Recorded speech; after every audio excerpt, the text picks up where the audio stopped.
11ನೇ ದಿನಕ್ಕೆ ಕಾಲಿಟ್ಟಿದೆ ಕಾಟೇರನ ಜೈಲುವಾಸ. ಈ ಮಧ್ಯೆ ನಿನ್ನೆ ಅಷ್ಟೇ ಕುಟುಂಬಸ್ಥರು ಭೇಟಿ ಮಾಡಿದ್ರು. ದಾಸ ರಿಲ್ಯಾಕ್ಸ್ ಮೂಡ್ಗೆ ಜಾರಿದ್ದಾರೆ. ಬೆಳಗ್ಗೆನೇ ಬೇಗ ಎದ್ದು ಧ್ಯಾನವನ್ನು ಕೂಡ ಮಾಡಿದ್ದಾರೆ ಮರ್ಡರ್ ಸಾರ್ಥಿ.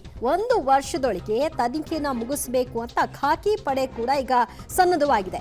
ಚಾರ್ಜ್ ಶೀಟ್ ಅನ್ನು ಸಲ್ಲಿಸಿ ಶಿಕ್ಷೆ ಕೊಡಿಸಲು ಪೊಲೀಸರು ತಯಾರಿಯನ್ನ ಮಾಡ್ಕೊಳ್ತಾ ಇದ್ದಾರೆ. ಇನ್ ಕೇಸ್ ಬೇಲ್ಗೆ ಅವರು ಅಪ್ಲೈ ಮಾಡಿದ್ರೆ ಬೇಲ್ನ ಕೊಡಬೇಡಿ ಅಂತ ಆಕ್ಷೇಪಣೆ ಎತ್ತೋದಕ್ಕೂ ಕೂಡ ತಯಾರಿಗಳನ್ನ ಮಾಡಿಕೊಂಡಿದೆ ಖಾಕಿ ಪಡೆ.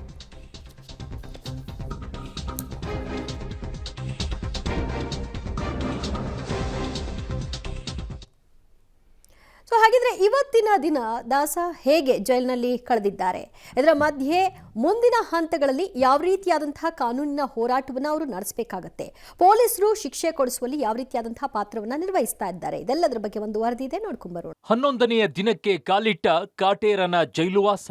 ಕುಟುಂಬಸ್ಥರ ಭೇಟಿ ಬಳಿಕ ದಾಸ ರಿಲ್ಯಾಕ್ಸ್. ಹೌದು, ಚಿತ್ರದುರ್ಗದ ರೇಣುಕಾಸ್ವಾಮಿ ಕೊಲೆ ಕೇಸ್ನಲ್ಲಿ ದರ್ಶನ್ ಅಂಡ್ ಗ್ಯಾಂಗ್ ಜೈಲು ಸೇರಿದ್ದಾರೆ. ಇನ್ನು ಪ್ರಕರಣದ A2 ಆರೋಪಿ ದರ್ಶನ್ ಸೆರೆವಾಸ 11ನೇ ದಿನಕ್ಕೆ ಕಾಲಿಟ್ಟಿದ್ದು ಇಂದು ಕೊಂಚ ನಿರಾಳರಾಗಿದ್ದಾರೆ. ಇಷ್ಟು ದಿನ ಚಿಂತಾಕ್ರಾಂತನಾಗಿದ್ದ ದಾಸ ಸರಿಯಾದ ಸಮಯಕ್ಕೆ ತಿಂಡಿ ಊಟ ಮಾಡದೆ ಏಕಾಂಗಿಯಾಗಿದ್ದ. ಅಷ್ಟೇ ಅಲ್ಲ, ಜೈಲಿನಲ್ಲಿರೋ ಸಹಕೈದಿಗಳ ಜೊತೆಯೂ ಕಿಂಚಿತ್ತು ಮಾತನಾಡದೆ ಮೌನಕ್ಕೆ ಜಾರಿದ್ರು. 2ನೇ ಬಾರಿ ಜೈಲುವಾಸ ಅನುಭವಿಸ್ತಾ ಇರೋ ಜಗ್ಗುದಾದನ ಪೊಗರೆಲ್ಲ ಮುದುರಿ ಹೋಗಿದೆ. ಅದ್ಯಾವಾಗ ಕಂಬಿ ಎಣಿಸೋ ತರ ಆಯ್ತೋ, ಪೋರ್ಕಿಯ ಹವಾ ಫುಲ್ ನಿಲ್ ಆಗಿ ಹೋಗಿದೆ. ಸೆಂಟ್ರಲ್ ಜೈಲಲ್ಲಿ ಸೈಲೆಂಟ್ ಆಗಿದ್ದ ಸಾರಥಿಯನ್ನ ಈ ಮೊದಲು ಪತ್ನಿ ವಿಜಯಲಕ್ಷ್ಮಿ, ಮಗ ವಿನೀಶ್ ಭೇಟಿಯಾಗಿ ಯೋಗಕ್ಷೇಮ ವಿಚಾರಿಸಿ ಧೈರ್ಯ ತುಂಬಿ ಹೋಗಿದ್ರು. ಆದ್ರೂ ದರ್ಶನ್ ಎದೆಯಲ್ಲಿ ಕಳವಳ, ಬೇಸರ, ಆತಂಕ ಕಮ್ಮಿ ಆಗಿರ್ಲಿಲ್ಲ. ಆದ್ರೆ ನಿನ್ನೆ ಇಡೀ ಕುಟುಂಬ ಅಂದ್ರೆ ತಾಯಿ ಮೀನಾ, ಸಹೋದರ ದಿನಕರ್, ಪತ್ನಿ ವಿಜಯಲಕ್ಷ್ಮಿ, ಮಗ ವಿನೀಶ್ ಕೂಡ ಜೈಲಿಗೆ ಭೇಟಿ ನೀಡಿದ್ರು. ಈ ವೇಳೆ ತಾಯಿಯನ್ನ ನೋಡಿ ತಬ್ಬಿಕೊಂಡ ದರ್ಶನ್ ಕಣ್ಣೀರಿಟ್ಟಿದ್ರು. ಇನ್ನು 20 ನಿಮಿಷಗಳ ಕಾಲ ಮಾತುಕತೆ ನಡೆಸಿದ ತಾಯಿ ಮಗನಿಗೆ ಬುದ್ಧಿವಾದ ಹೇಳಿ ಧೈರ್ಯ ತುಂಬಿದ್ರು. 10 ದಿನಗಳಿಂದ ಕಂಗೆಟ್ಟಿ ಹೋಗಿದ್ದ ದರ್ಶನ್ಗೆ ತಾಯಿಯ ಪ್ರೀತಿ ಸಿಕ್ಕಿದ್ದು ಕೊಂಚ ರಿಲ್ಯಾಕ್ಸ್ ಮೂಡ್ಗೆ ಜಾರುವಂತೆ ಮಾಡಿದೆ. ಪರಪ್ನಗರ ಜೈಲಿಗೆ ನಿನ್ನೆ ದರ್ಶನ್ ಅವರ ತಾಯಿ ಮತ್ತು ಅವರ ಕುಟುಂಬ ಜೈಲಿಗೆ ಭೇಟಿ ಕೊಟ್ಟಿತು. ಅಂದರೆ ದರ್ಶನ್ ಅವರ ತಾಯಿ ಮೀನಾ ಮತ್ತು ದರ್ಶನ್ ಅವರ ತಮ್ಮ ದಿನಕರ್ ಇರ್ಬೋದು ಅಥವಾ ಪತ್ನಿ ವಿಜಯಲಕ್ಷ್ಮಿ ಸೇರಿದಂತೆ ಎಲ್ಲರೂ ಸಹ ಜೈಲಿಗೆ ಭೇಟಿ ಮಾಡಿದಾಗ ದರ್ಶನನ್ನು ನೋಡ್ತಿದ್ದಂಗೆ ದರ್ಶನ್ ತಾಯಿಯನ್ನು ತಬ್ಬಿಕೊಂಡು ಕಣ್ಣೀರು ಸಹ ಹಾಕಿದರು. ಇನ್ನು ದರ್ಶನನ ತಾಯಿ ಈಗಾಗಲೇ ದರ್ಶನ್ಗೆ ಒಂದು ರೀತಿ ಧೈರ್ಯವನ್ನು ತುಂಬಿ ಧೈರ್ಯದ ಮಾತುಗಳಿಂದ ಆರೋಗ್ಯವನ್ನು ನೋಡ್ಕೋ ಅಂತೇಳಿ ಹೇಳಿದರು. ಅದ್ರ ನಂತರ ಅಂದರೆ ಕಳೆದ 10 ದಿನಗಳಿಂದ ಸಂಪೂರ್ಣವಾಗಿ ದರ್ಶನ್ ಒಂದು ರೀತಿ ಮಾನಸಿಕವಾಗಿ ಮೌನಕ್ಕೆ ಶರಣಾಗಿದ್ದರು. ಆದರೆ ತಾಯಿ ನೀಡಿದ ಧೈರ್ಯದಿಂದ ರಾತ್ರಿಯಿಂದ ಸ್ವಲ್ಪ ರಿಲ್ಯಾಕ್ಸ್ ಮೂಡ್ನಲ್ಲಿ ಇರುವಂಥದ್ದು. 1 ವರ್ಷದೊಳಗೆ ತನಿಖೆ ಮುಗಿಸಲು ಪ್ಲಾನ್. ಚಾರ್ಜ್ ಶೀಟ್ ಸಲ್ಲಿಸಿ ಶಿಕ್ಷೆ ಕೊಡಿಸಲು ಖಾಕಿ ತಯಾರಿ.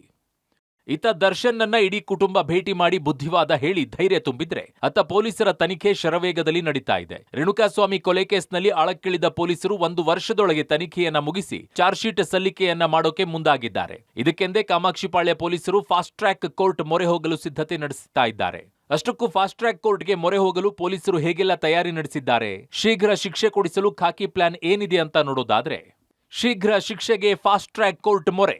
ರೇಣುಕಾಸ್ವಾಮಿ ಕೊಲೆ ತನಿಖೆ ಶೀಘ್ರ ಮುಗಿಸಲು ಪೊಲೀಸರ ಪ್ಲಾನ್. ದರ್ಶನ್ ಅಂಡ್ ಗ್ಯಾಂಗ್ಗೆ ಶಿಕ್ಷೆ ಕೊಡಿಸಲು 1 ವರ್ಷ ಟಾರ್ಗೆಟ್. 1 ವರ್ಷದ ಟಾರ್ಗೆಟ್ ಇಟ್ಟುಕೊಂಡ ಕಾಮಾಕ್ಷಿಪಾಳ್ಯ ಪೊಲೀಸರು. ಫಾಸ್ಟ್ ಟ್ರ್ಯಾಕ್ ಕೋರ್ಟ್ ಮೊರೆ ಹೋಗಲು ಪೊಲೀಸರ ಪ್ಲಾನ್.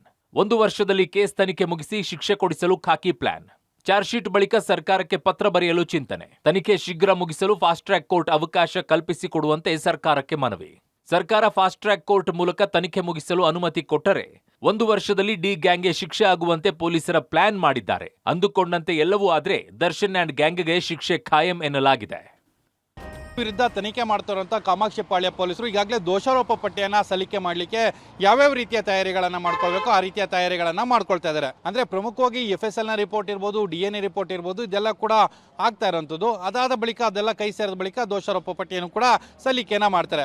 ಅಂದರೆ ಇನ್ನು ಕೋರ್ಟ್ನ ವಿಚಾರ, ಅಂದರೆ ದೋಷಾರೋಪ ಪಟ್ಟಿಯನ್ನು ಸಲ್ಲಿಕೆ ಮಾಡಿದ ಬಳಿಕ ಕೋರ್ಟ್ನಲ್ಲಿ ಯಾವ ರೀತಿಯಲ್ಲಿ ವಿಚಾರಣೆಗೆ ತೆಗೆದುಕೊಂಡು ಹೋಗಬೇಕು, ಟ್ರಯಲನ್ನು ಯಾವ ರೀತಿ ಸ್ಟಾರ್ಟ್ ಮಾಡಿಸ್ಬೇಕು, ಇದೆಲ್ಲದ್ರ ಬಗ್ಗೆಯೂ ಕೂಡ ಸರ್ವ ತಯಾರಿಯನ್ನು ಕೂಡ ಮಾಡಿಕೊಂಡು ಫಾಸ್ಟ್ ಟ್ರ್ಯಾಕ್ನ ಕೋರ್ಟ್ನಲ್ಲಿ ಅಂದರೆ ತ್ವರಿತಗತಿ ನ್ಯಾಯಾಲಯ ಏನಿದೆ, ತ್ವರಿತಗತಿಯ ನ್ಯಾಯಾಲಯದಲ್ಲಿ ದೋಷಾರೋಪ ಪಟ್ಟಿಯನ್ನು ವಿಚಾರಣೆಗೆ ತರಬೇಕು, ಚಾರ್ಜನ್ನು ಫ್ರೇಮ್ ಮಾಡಬೇಕು ಮತ್ತು ಆರೋಪಿಗಳು ಯಾರಿರ್ತಾರೆ ಅವರಿಗೆ ಶಿಕ್ಷೆ ಪ್ರಮಾಣವನ್ನು ಅನೌನ್ಸ್ ಮಾಡಿಸಬೇಕು ಅಂತೇಳಿ ಫಾಸ್ಟ್ ಟ್ರ್ಯಾಕ್ ಕೋರ್ಟ್ನ ಜಾರಿಗೆ ತರಬೇಕು. ಫಾಸ್ಟ್ ಟ್ರ್ಯಾಕ್ ಕೋರ್ಟ್ನಲ್ಲಿ ಇದರ ವಿಚಾರಣೆಯನ್ನು ನಡೆಸಬೇಕು ಅಂತೇಳಿ ಪೊಲೀಸರು ಸರ್ವ ತಯಾರಿಯನ್ನು ಕೂಡ ಮಾಡ್ಕೊಳ್ತಾ ಇರೋಂಥದ್ದು. ಕೊಲೆ ಆರೋಪಿಗಳಿಗೆ ಬೇಲ್ ನೀಡಬೇಡಿ, ಕೋರ್ಟ್ಗೆ ಸಲ್ಲಿಕೆಯಾಗ್ತಿವೆ ಆಕ್ಷೇಪಣೆಯ ಅರ್ಜಿ.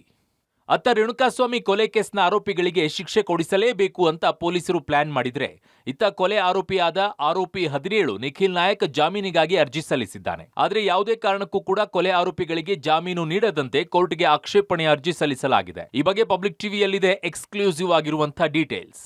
ಕೊಲೆ ಆರೋಪಿಗೆ ಜಾಮೀನು ನೀಡಬೇಡಿ, ರೇಣುಕಾಸ್ವಾಮಿ ಕೊಲೆ ಆರೋಪಿಯಿಂದ ಜಾಮೀನಿಗೆ ಅರ್ಜಿ.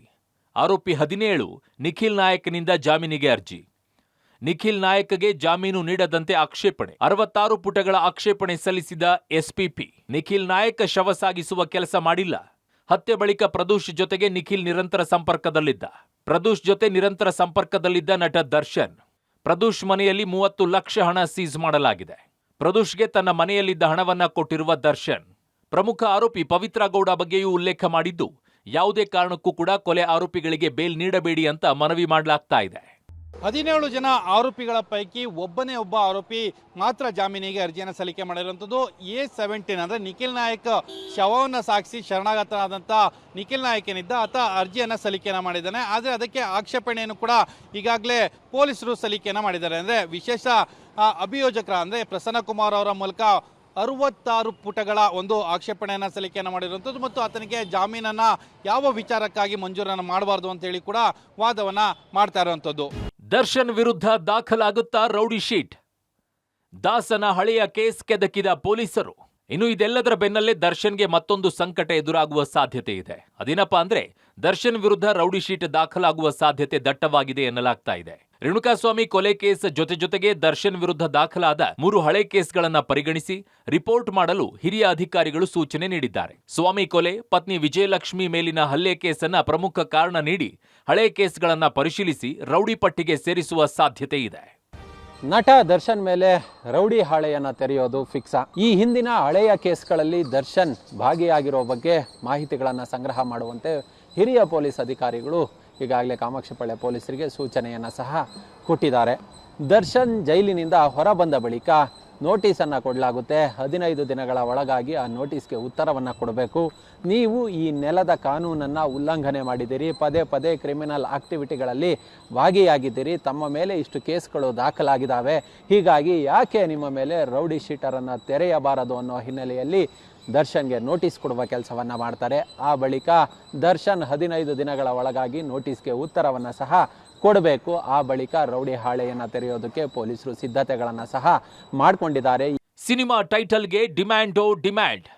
ಪಟ್ಟಣಗೆರೆ ಶೆಡ್ ಶೀರ್ಷಿಕೆಗೂ ಬಹು ಬೇಡಿಕೆ. ಇನ್ನು ಪಟ್ಟಣಗೆರೆ ಶೆಡ್ನಲ್ಲಿ ರೇಣುಕಾಸ್ವಾಮಿ ಹತ್ಯೆ ಬಳಿಕ ಶೀರ್ಷಿಕೆಗಾಗಿ ಭಾರಿ ಬೇಡಿಕೆ ಉಂಟಾಗಿದೆ. ವಾಣಿಜ್ಯ ಮಂಡಳಿಯಲ್ಲಿ ನೋಂದಣಿಗೆ ನಿರ್ಮಾಪಕರು ಮುಂದಾಗ್ತಾ ಇದ್ದಾರೆ. ಇನ್ನು ಯಾವ್ಯಾವ ಟೈಟಲ್ಗೆ ಬೇಡಿಕೆ ಇದೆ ಅನ್ನೋದನ್ನ ನೋಡೋಣ. Darshan case demand title Pattanagere shed, D gang, devil gang, ಖೈದಿ number 6106, Pavithra love Dacchu, Kalasipalya to Kamakshipalya, ಖತರ್ನಾಕ್ ಗ್ಯಾಂಗ್, ದುರ್ಗಾ ಟು ಬೆಂಗಳೂರು ಅನ್ನೋ ಶೀರ್ಷಿಕೆಗೆ ನಿರ್ಮಾಪಕರು ಬೇಡಿಕೆ ಇಟ್ಟಿದ್ದಾರೆ. Bureau report, public TV.